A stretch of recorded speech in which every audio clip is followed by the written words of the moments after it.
Inilah ST Betino anak Siko warga Jalan Pangeran Ayen Sako Kenten diamankan oleh polisi karena ngelaku ke pembunuhan terhadap korban Darius alias Bonar yang merupakan bekas kader parpol di Kemang Manis.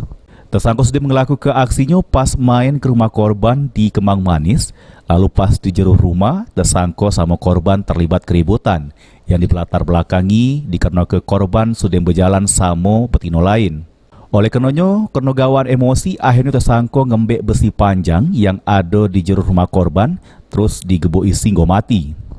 Awalnya kan aku pulang dari Lampung kan, aku ke sana, udah ke sana aku ikut dia ini jaga malam, balik jaga malam, aku ke sana lagi tidur tempat dia, gitu.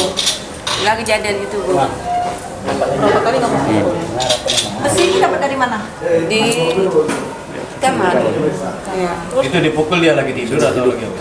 Lagi posisi mabok. Lagi mabuk. Oh, dia mabuk ya? Iya. Atas perbuatannya itu, anggota Buser Polsek Ilir Barat 2 yang melakukan penyelidikan berhasil nangkep tersangka di kawasan Tujuh Ulu beserta barang bukti sikok besi panjang yang dipakai tersangka buat bunuh korban. Tunggal. Kepala, leher, hidung, termasuk perut. Itu luka dipukul. Modusnya bukan apa?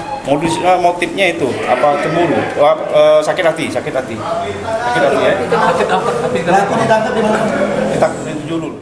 Maini oleh polisi, tersangka ST harus ngeringkuk di jeru sel tahanan Polsek Ilir Barat 2 guna nanggung jawab ke perbuatannya. Tinggal di mana, Mbak? Abidin Nirwanto, PAL TV.